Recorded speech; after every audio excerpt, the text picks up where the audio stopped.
Հայաստանում ժողովրդավարության վիճակը վատթարանում է, այս կարծիքին է Videm ինստիտուտի տնօրեն Ստաֆան Լինդբերգը։ Նրա հիմնադրած ինստիտուտի 2025 թվականի ժողովրդավարության զեկույցում նշվում է, որ Հայաստանն անցել է ընտրական ժողովրդավարություն ունեցող երկրների շարքին, մինչդեռ 2018 թվականին պատկերը բոլորովին այլ էր։ Քաղաքագիտությունը ասում է, որ ժողովրդավարությունը բաղկացած է մի քանի բաղադրիչներից,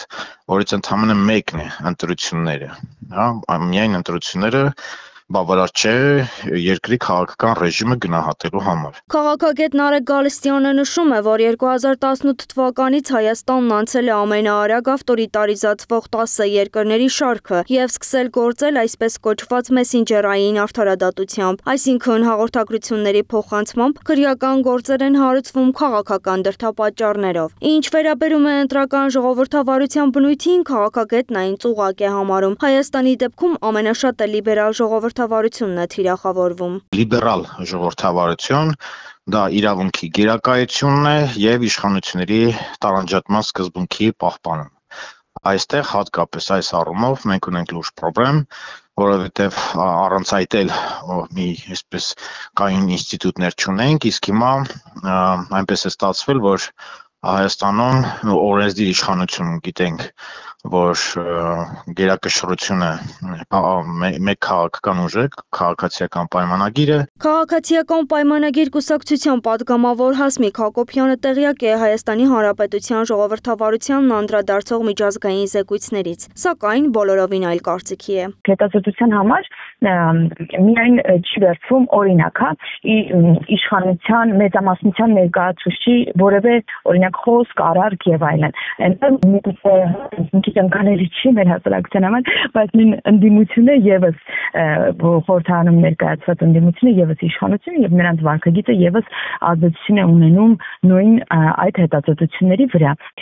բայց որ Հայաստանում ժողովրդավարություն է եւ գնալով ավելի է ինստիտուցիոնալ դառնում, սա միանշանակ է եւ դուք չեք գտնի դուրս եկեք փողոց ոչ թե ինձնից հարցրեք, այլ քաղաքացիներից հարցրեք, չեք գտնի այն մարդկանց բազմությունը, որը կարող է ցուցիչ լինել ժողովրդավարություն չլինելու, անկում ունենալու համար։ Ըստ հետազոտությունների Հայաստանում ժողովրդավարությունն անկում է ապրել պատերազմից հետո, սակայն падգամավորը շեշտում է, որ ժողովուրդն իրենց ավելի շատ մեղադրում է, որ խոստացված պողպատե մանդատը առավելագույնս չեն կիրառել եւ ավելի խիստ մեթոդներով չեն պաշտպանել ժողովրդավարությունը դրա դեմ գործողներից, թե ինչպես են հասկանում ժողովրդի ուզածը բացատրում է։ Մենք լսում ենք ժողովրդին, շփվում ենք ժողովրդի հետ։ Այ օրինակ այս ընտրություններից հետո ընդդիմադիրներն ասում են, դե մենք պետքա նաև հետևություն անենք, որ պետքա ժողովրդի հետ շատ շփվենք, բայց շփվեք։ Քաղաքագետ Ստեփան Դանիելյանը կարևոր է համարում հասկացությունների փոխարինումը, այն էլ Հայաստանի նման երկրներում, երբ վարչապետը միշտ խոսում է ժողովրդի անունից։ Ժողովրդավարությունը եւ ժողովուրդը նույնականացում են։ Իսկ ժողովուրդը եւ ժողովրդավարությունը նույնական չեն,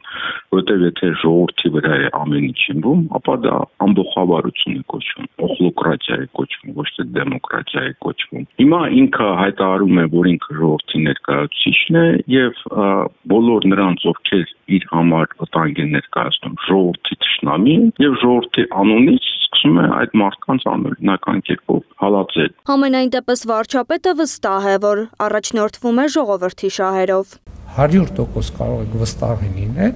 որ 2026 թվականի խորհրդանական ընտրություններում հաղթելու է ժողովուրդը։ Իսկ մասնագետները նշում են, որ ժողովրդավարությունն ու ամբողջավարությունը նույնականացնելով են իշխանությունները փորձում իրենց գոյությունն արդարացնել, իսկ ընտրական ժողովրդավարությունը պարզապես մանիպուլյացիա է։ Անահիտ Սարգսյան, Գեղամ Ղազարյան, ABC Media։